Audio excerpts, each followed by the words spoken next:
Can a drop of camel milk help save a tribal culture in Ethiopia? Clio Sozanni and Roba Bulga think so, and they are about to tell the world in a powerfully dramatic new camel documentary on camel milk.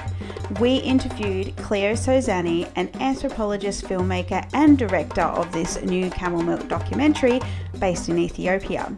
That was until they stumbled upon a whole new world of camels and their people that ignited the spark that they needed to see their idea and dream of camel milk saving an Ethiopian tribe's cultural identity and not succumb to the globalization.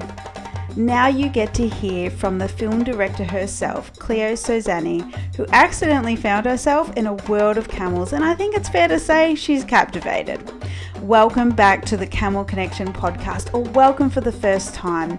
We're Tara and Russell, world leaders in camel training, handling, psychology and well-being, and founders of the Camel Connection trust-based camel training method.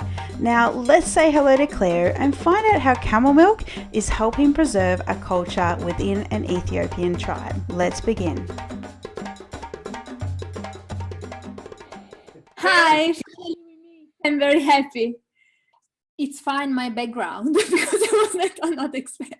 I have this circus tent for the kid, and if I turn my computer, you will see the mess, because I came to... That sounds like our house. The background looks great. I love the circus tent. I love the circus tent. Okay, never mind. I've got the recording started, so I'd love to welcome you to our podcast, our Camel Connection podcast. Clio Sozanni, is that how you say your surname? Clio Sozanni. Sozanni. Thank you. And we've got a really funny Australian accent, so it sounds even worse. So Clio is the director of an up-and-coming documentary called Milk Drop, which focuses a lot on camel milk, or if not all on camel milk. So we're here to interview her about this amazing film. We've seen a couple of the trailers that just look incredible, and it's very heartwarming to see the camel getting out there on the big screen even more. So we'd love if you could just start telling us a little bit about what initiated this idea for you to do a documentary about camel milk. Yeah, actually, I lived in Ethiopia for 3 years. I was working with the International Cooperation in 2007, so many years ago. And I first met Roba, who is the protagonist of the documentary, when I was living in Africa. I was fascinated by him because he seemed a totally integrated modern guy. He was going to university, wearing t-shirt, blue jeans. But then when he told me about his past and about his origins, I was fascinated, and I decided to follow him for 3 years. And that is when, in 2011, my first feature documentary was released about his story. And Roba is coming from a family of Ethiopian shepherds. The community is called Karayu, and they live approximately 200 kilometers away from Addis Ababa, which is the capital city. They are camel herders. They also herd other animals, livestock. And Roba, he was so passionate about education that when he was a kid, when he was approximately 6-7 years old, he was faking being sick in order to run secretly to school. So he was telling his parents he was sick, he was not feeling good, he couldn't go with camels, herding camels. Oh. And in this way, he was able to attend an education there. Then at the age of 19 years old, he escaped from his arranged wedding. Wow. And he ended up living alone in Addis Ababa and attending a university. When I first met him, he was already in Addis, in Ethiopia, in the capital. And I followed him for this long period. during which many incredible events happened. So basically, the older brother married the lady instead of Roba, that Roba rejected. But unfortunately, after a few years, after a couple of years, the brother was killed during an ethnic conflict. So Roba was again, had to be confronted with tradition again. So he was supposed to marry the lady he refused. But this time it was not only one lady, but there were other two ladies, because there is a Muslim communities. So the older brother had two ladies to wife, plus the one that Robert refused. So, but he was already too far away, so he continued education. And the interesting thing is that he, after all this period we followed him, and after this very strong conflict with the family and this tradition, he was invited to a conference, to attend a conference in Italy, organized by Slow Food. I don't know if you... Slow Food. Is an international movement for fair, good, clean food. Okay.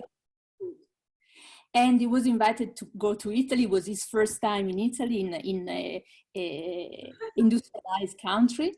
And there he learned the importance of keeping alive the traditional knowledge of his families, of his ethnic culture.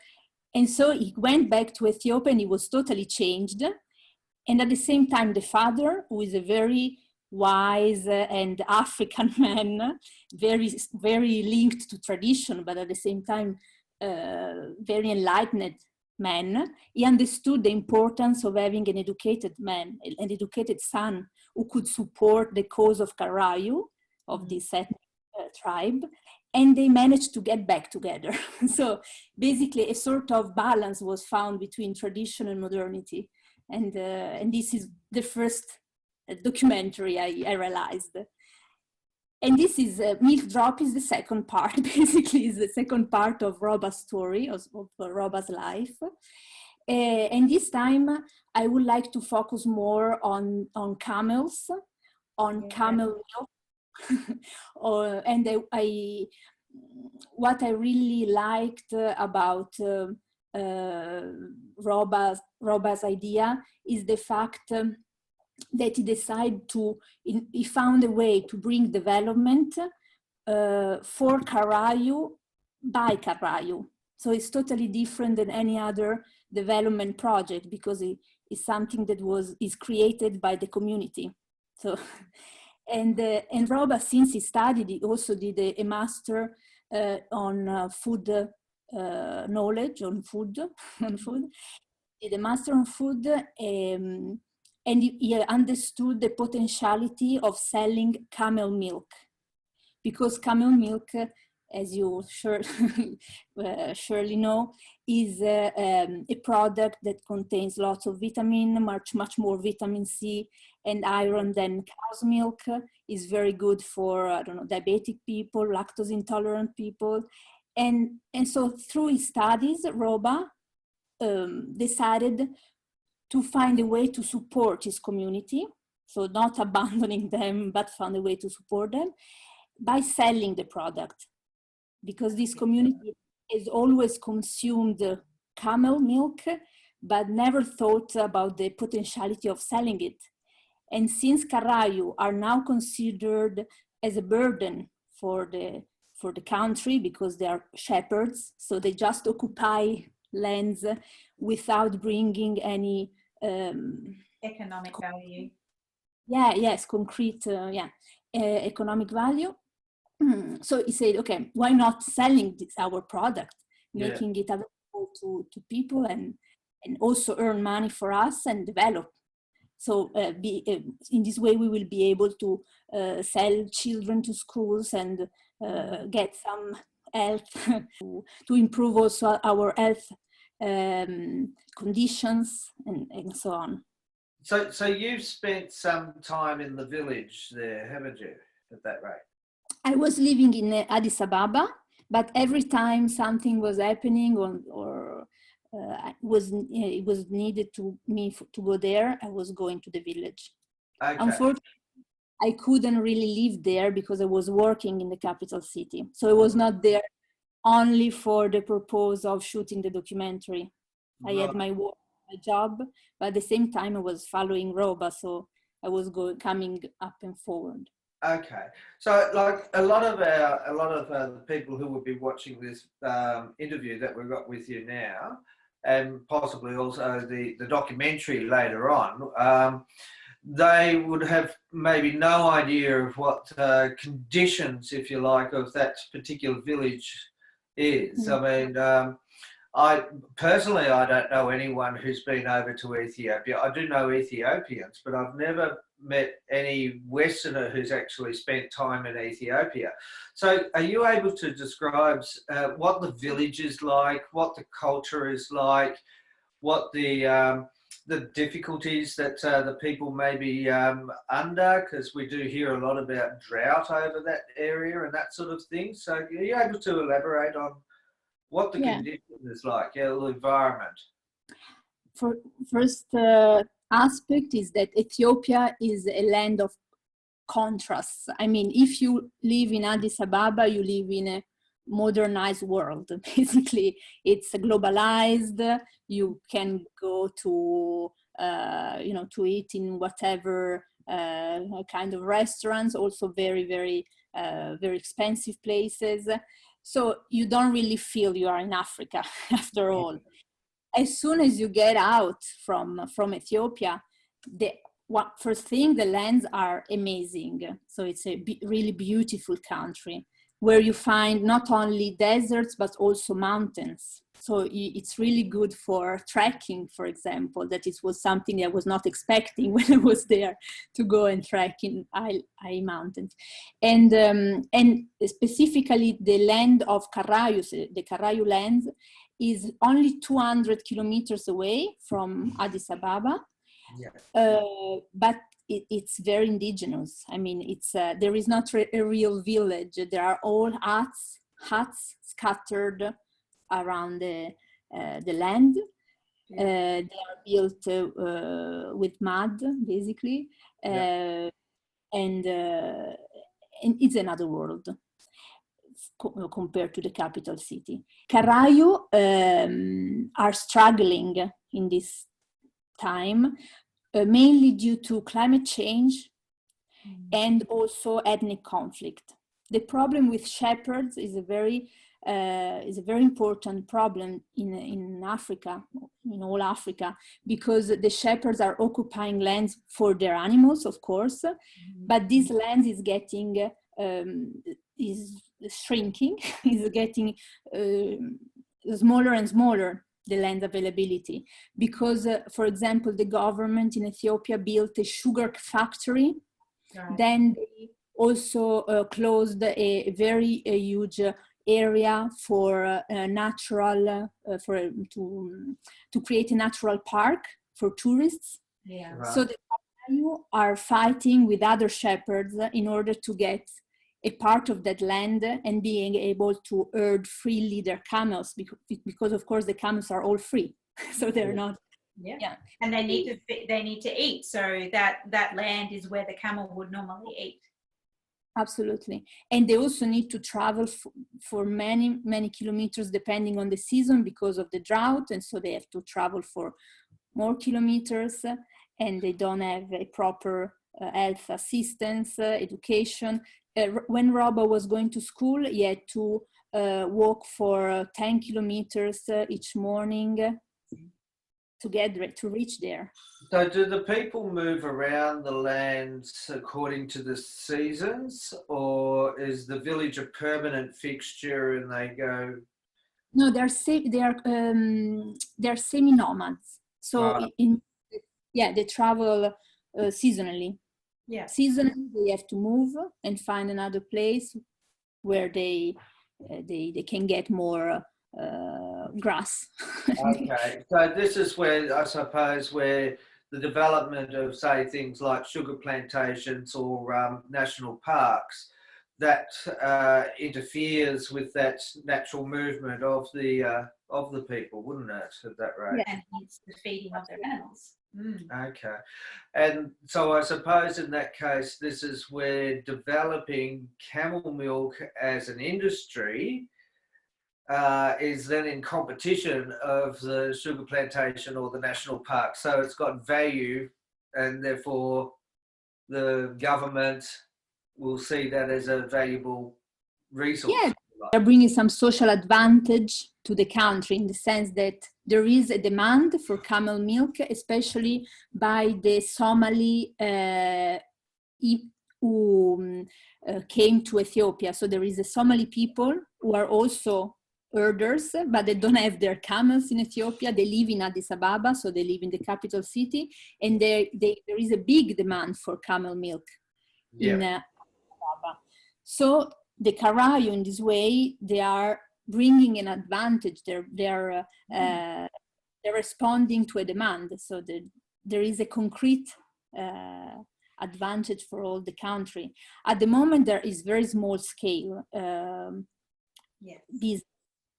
The good thing of Karayu, they're very lucky in a way because they live very close to the capital city. So that means that twice a day, the cooperative of Karayu milk camels, and then there is a small van who carries all the camel milk to the capital city. And since they are so close, they can reach quite easily. So it's like a daily activity. It's not that they have to travel for thousands of kilometers because Ethiopia, of course, is huge. Yeah. There are also shepherds like Borana shepherds, but they live 1,000 kilometers away from the capital city. So this business would not be possible for them. In a way, for Karayu is easier because they live close to Addis Ababa, where there is a real demand for this product. And all the camel milk is sold every day, but the problem there is that there is a big problem with food waste. So around 40% of camel milk is wasted every day. That means an earning of approximately $450 per day, which is wasted. Is that waste because there's not enough demand for the milk yet? No, problem with refrigerating systems. Oh, yes, right. Transportation. Yeah. In transportation. Actually, this was a problem because now Roba, then we will come back to that, but now Roba was able to raise some money to build a refrigerating system for the van. So it's a small fridge for the van. And that is helping the community a lot because lots of milk is saved. And for a Karayu, $450 means 1 year of education for a person, for a kid. Yes, right, yes, yeah. So it's every day, it's like every day it seems that yeah. A year of education for one person. Yeah. And if wasted, it's terrible. And listening to this story so far, it sounds like education has played a massive part in what has been unfolding with the selling of the camel milk, because Roba had an education. He was able to take his knowledge and start this small enterprise or this small business so that it can keep growing and growing and growing. And the more people that are educated, the more this business can grow for the next generation. So I know, like you hear a lot of not the easiest way, but the simplest way to get people out of poverty is through education. And this sort of story really proves that. Like he's taking care of his whole entire tribe, and from this, because of the camel, which they're amazing in themselves, able to supply this demand, which in the city. Yes, absolutely. Yeah. So I would. Did you have a question? I had. Did you? So I would love to go back and talk about the documentary and preserving the culture. But just before we do, I want to ask you, Clio, what started with the camel fascination? What did you see a camel for the first time and just go, oh my gosh, they're amazing? Like, how did it start, the camel fascination? Yeah, the first years in Ethiopia, I mean, as soon as you get out from the capital city, you see lots of camels along the roads. And of course, are fascinating animals. They have this they have a strong elegance. They are very elegant animals, at the same time exotic. You feel a bit worried to approach them, and but when they look at you with these big eyes and Yeah. with a gaze that transmit dignity also. Yes. They look at you and you feel in a certain way reassured. So it's a double feeling, no? At the beginning you feel a bit, that you have to be far away, but then they look so nice and sweet. Yeah, absolutely, and they are nice and sweet. And so, with this this introduction to camels, and on your visit to and you're living in Ethiopia, when you got to the village, to Roba's village, what did you witness in respect to the camel culture? Can you tell us a little bit about what you saw, what you observed about their camel culture? But there is a very strong respect to these animals. Of course, for Karayu, they represent richness, wealth, because they are the most expensive animals in all the country. So they can get also 1,000 euros for one camels, but they generally don't kill them. They most of the time they just keep for themselves to get milk, which is a very important part of their nutrition. So even now they drink milk for nutrition purpose. Then there is, of course, now a part that is sold, but the main reason why they keep the camels is for nutritional purpose. And especially camel herders that are traveling for many kilometers every day, they just drink camel milk for months. They can sustain themselves by drinking this product, and that's it. I interviewed also some shepherd, not only Roba, of other herders, and they were telling me that they're very healthy people because of this milk, of this white gold. Yes, yeah. Did you see much usage, if you like, of the camel in transportation, for example, and any sort of traditional sort of methods of movement? Other than the nutrition side of things, do they use the camel much for that?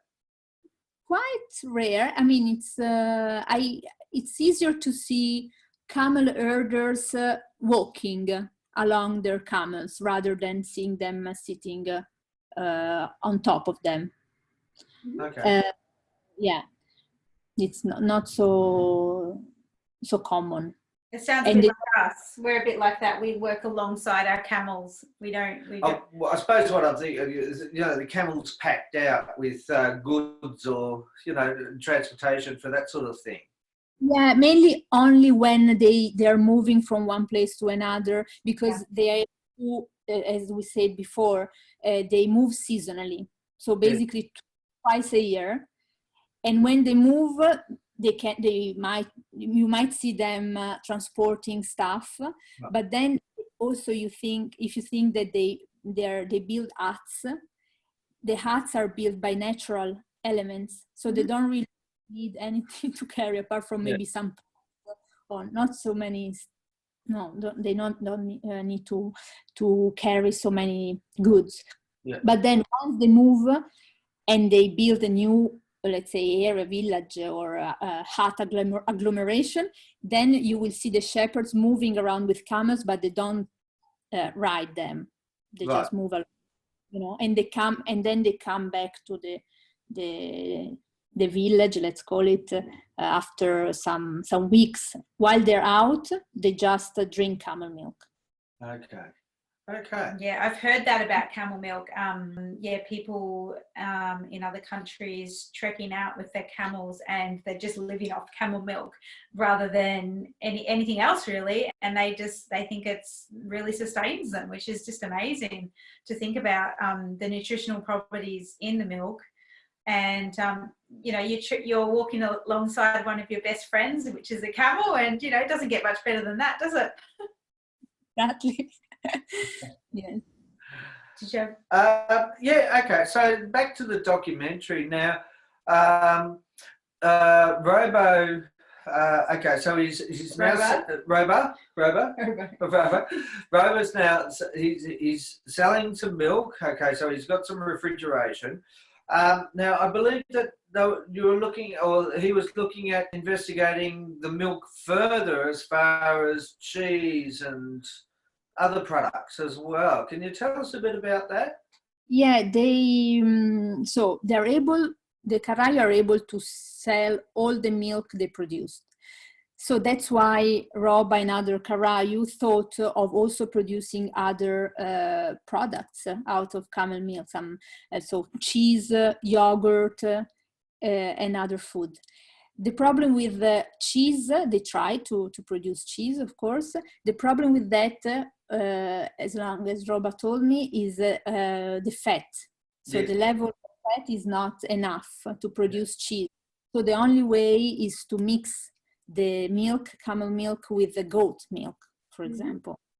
So in the documentary, we'll also see Roba trying to produce cheese, to make cheese out of camel milk without such a big success, actually. Right, yeah.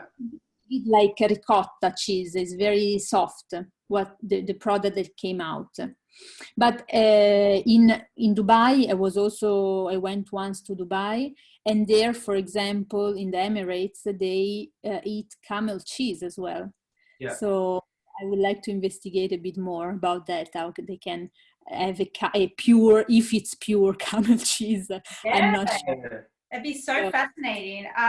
I would love to talk more about the documentary, because at this point in time, it is not completed. So what stage are you at with the documentary, and what have you got left to do? Would love to hear a bit more about that.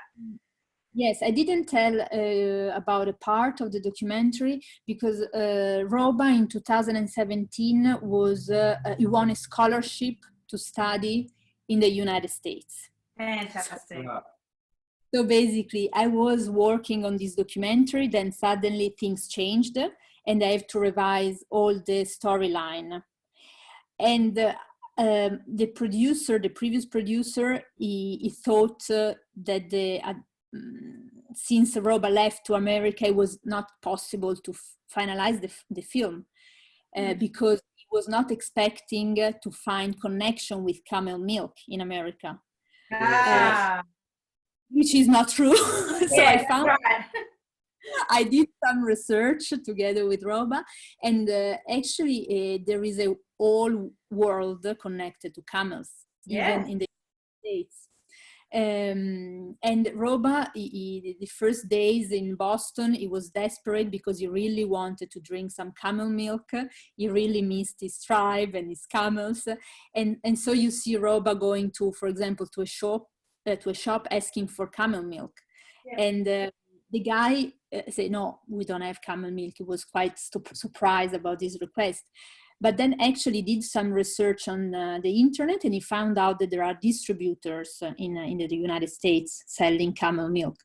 Actually, I found different characters that are connected to camel's milk, and Roba met some of them already, and we missed doing the footage, the shooting of the meeting between Roba and other characters. We watched one of your trailers, and we've had Christina Adams on our podcast as well, who is a camel milk expert in the United States. So we're familiar with a lot of the characters in the film. Can't wait to see the film. And I just love how it started off with, and I honestly think this film will be a great success because of this move to the United States, because people just think camel milk, they think, oh, you know, they think places like India, they think, you know, Africa and, you know, wherever else there might be camels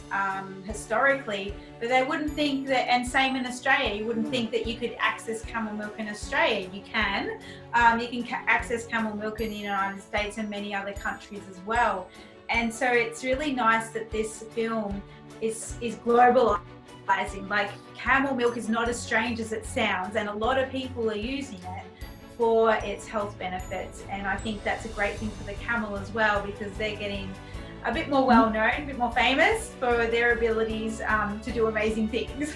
I also see the health benefits of the camel milk have been as that news, if you like, of this new product in the Western world, where really it's an ancient product.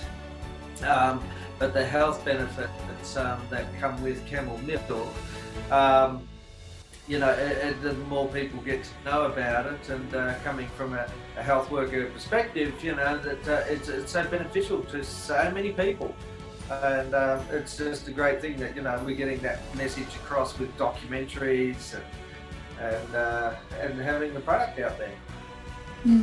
Yeah, and what I would like to focus is not only on camel milk, on the product, but also on the animals. Yes. Yeah. In America, for example, there are no-profit organizations that uses camels for therapeutic reasons. Yes. So instead of having a dog or whatever, a horse, they also bring camels to hospitals. Yes. And which is something that I really didn't expect. Also, I was quite fascinated by, no, not quite, I was really fascinated about the fact that the Amish community, Amish, yeah. Yes. the Amish, they were the first owning camels in the States. And so when Roba met one of them, he was totally astonished, because of course there is a community that is able to remain totally traditional in a super nice place. And Roba was, he asked me, but it's possible that they don't even use, I don't know, mobile phones, when my community in the middle of nowhere, they use a mobile phone, they are familiar, and so it was very interesting, this confrontation between culture, like traditional cultures in the US, and it was like they're worlds apart, but yet they're able to share a similar value, which is a preserving of culture. And I'd love to get back to the documentary, and what I love about the idea of it, and what we love about the idea of the documentary, is you're trying to preserve a culture, and many camel cultures around the world are slowly diminishing, and sometimes in places like India quickly diminishing due to modernization, and it's becoming a real concern for a lot of traditional camel herders and traditional camel people, because suddenly this thing they've always known, they're not going to have a job in the future, because the next generation, they've moved to the city, they're doing other things, and that's why I love so much that Roba has actually put his education, he's brought it back into his community and created this small little business. So about the preserving of the culture, how important is that to the people in this area you're speaking of in Ethiopia? What does it mean to them? But it's fundamental. I mean, it's really one of their few opportunity to live the future as well, because imagine they bring wealth. Now they bring also health and education for the kids. And also, they are really resilient animals. I don't know if it is the right word actually, but they are able to live in a very harsh area, Yes. very dry land. So also in a dystopic future where all the world will be a desert, camels can bring some hope Yes. to survival. So for Karayu is of course a great opportunity, and is also their, I mean, something traditional they always had, and they have such a strong knowledge on this that they can also, is not only that they can have opportunity for themselves, but that they can also it could be a model also for other shepherds in other parts of the world in a way. Yeah, you mentioned that the climate change is actually quite evident there, or recognise that it's an issue that needs to be addressed. Does the documentary go into the climate change and what the project's about with the camel milk at any stage, or how does that all tie in? It will show, yes, it will show all the problems that Karayu are facing. So climate change is one among them, not the only one. And of course, in the documentary, we'll show it. I mean, the climate change means drought. So there are some moments of the year, some in the summertime, for example, the land you will see it is all dry, and is very similar to a sort of desertic place. And you see goats and cows that they cannot survive. So you also see animals dying. Right. So it's so bad that every year lots of animals are dying. Of course, we will address this, especially at the beginning. So to present our Karayus and all the challenges that they're facing. So will mean climate change, will mean also ethnic conflict, will mean the land grabbing and other issues. Right. Okay. And something that is common for all of us nowadays. So we are very well into it. I mean, we are very. Sure. So because of the climate change issues, and it's a recognised issue in such marginalised country where the rainfall levels are low and possibly getting lower, do you think that the culture is changing away from the more water-consuming animals like cattle and moving towards camels anyway, and hence the camel milk is also beneficial, or it's all tied in? Yeah, of course it can be that also Karayu are more open to focus more on camels rather than goats and sheep. It's true that goats and sheep are in a way more manageable. So every day there is a shepherd going out during the day and coming back. The camels herders, they generally have to move for many more kilometers, so distant places. They have to live out from their huts during months even. So it's a bit more complex to herd camels rather than goats and camels are way more complex than sheep and cows. We can vouch for that. And also the thing is that they are more, they bring wealth, but they are also more expensive. That's right, exactly. Try like Roba's father is one of the leaders there, and he owns quite many camels. Other people, they might not own even one. So it really, but with this project, Roba created a cooperative. So all, there are like 20, 25 camel herders who collect the milk for everyone. So they're organized in a way more community, at the more community level. It's not like so in regards to the film, so you mentioned 2017. When did you start producing this film? I started in 2015. 2015. And then from 2015 until now, like what's the forecast for the future? And I know right now, as we do this interview, we're in the coronavirus pandemic, so we're all in lockdown and we all can't go anywhere. But what's your forecast for the future of this film to get it out there onto screen so people can see this? Look, hopefully we are trying to finalize it by 2021, so next year. It all depends, of course, on when this emergency will be overcome.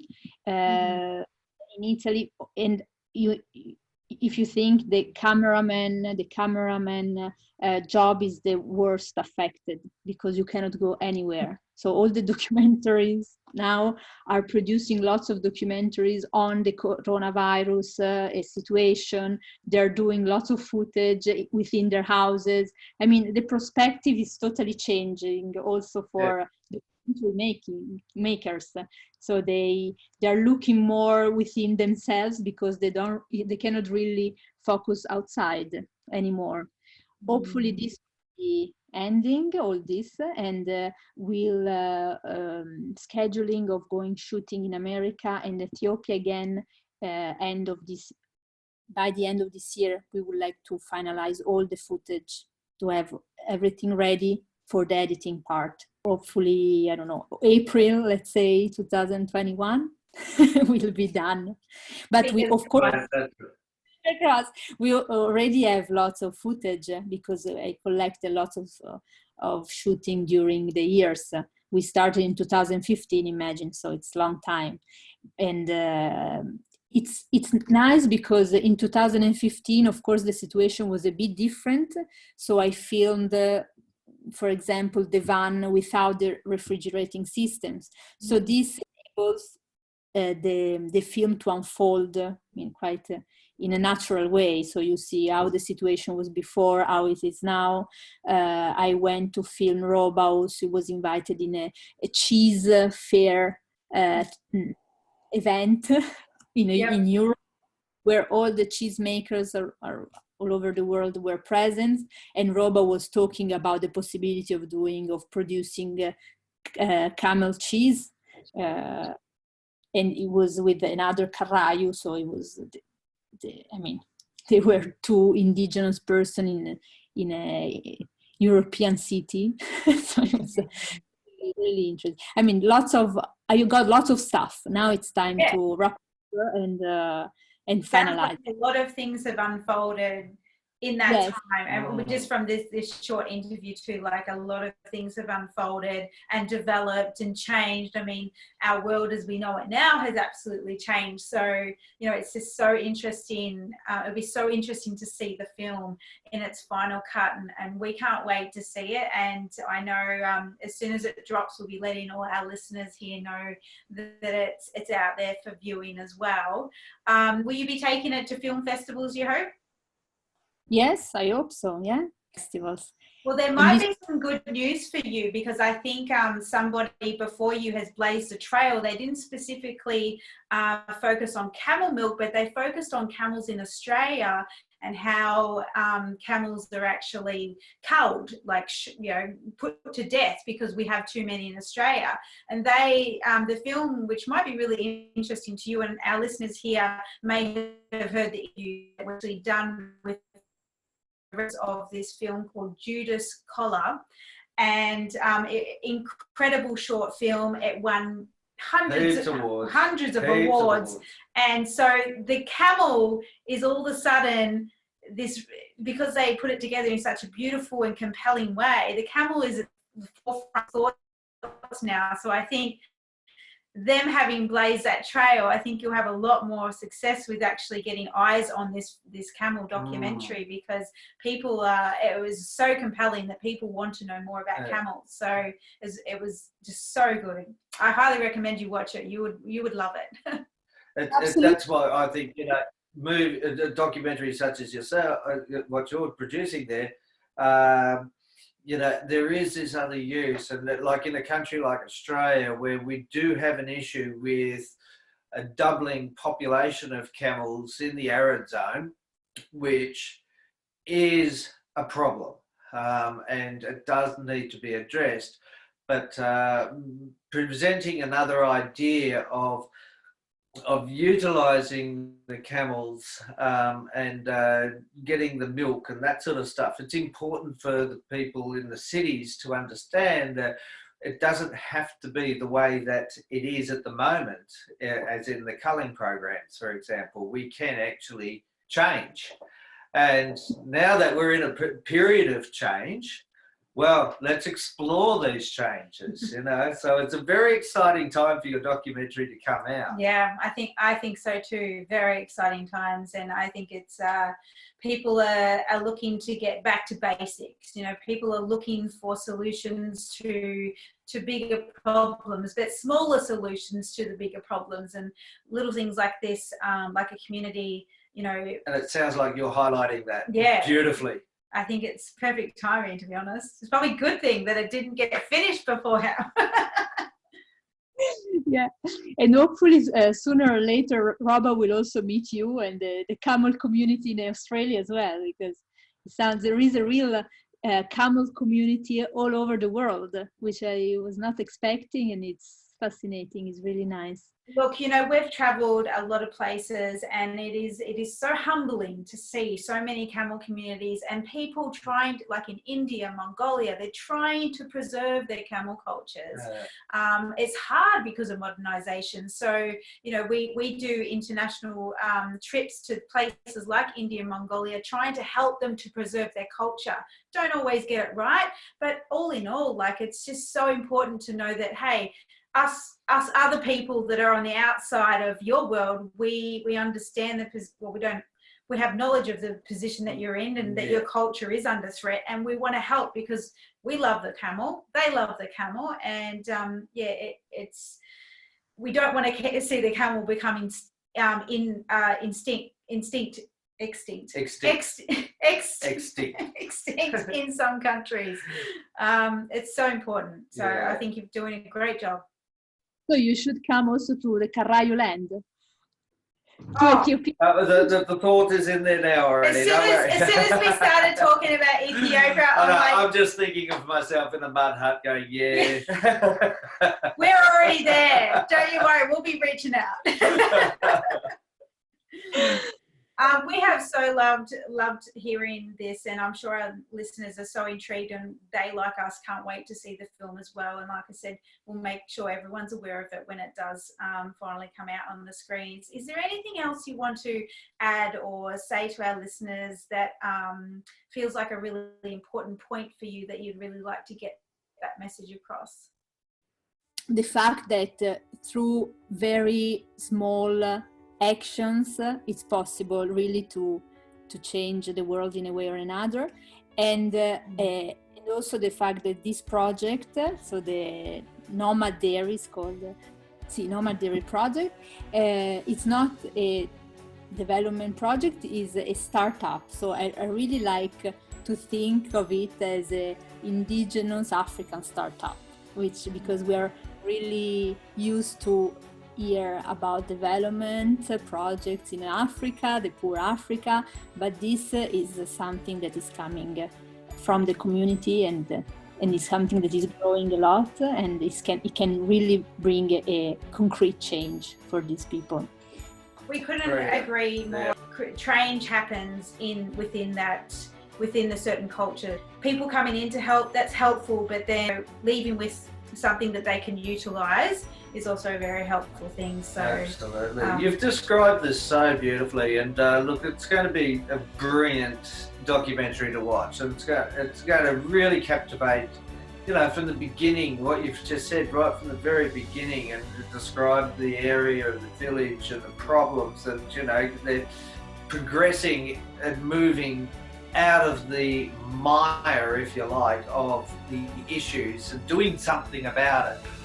What I'd like you to do now, I would like you to imagine that the documentary's finished, it's ready to go, all right, and you are now about to describe it to a whole bunch of people to entice them to come to see this documentary? I don't think people have heard so much talking about so many different aspects connecting with camels and camel milk. I think this documentary can really give a glance on all the fascinating aspects that are connected to this animal and this white gold, and to the communities around the world. It talks about Africa, all the problems that you can find in Africa, about the camel community all over the world, the exchange between cultures, so between Africa and the Western world, for example, and is also mainly focusing on camels and their important product. It's called milk drop because a drop is a very small thing, but after all, the ocean is all made of small single drops. Thank you so much for doing this interview with us and our listeners. And yeah, we'll make sure that when the film is out, we'll make sure that it's known. Viva the camels! Yeah. Absolutely.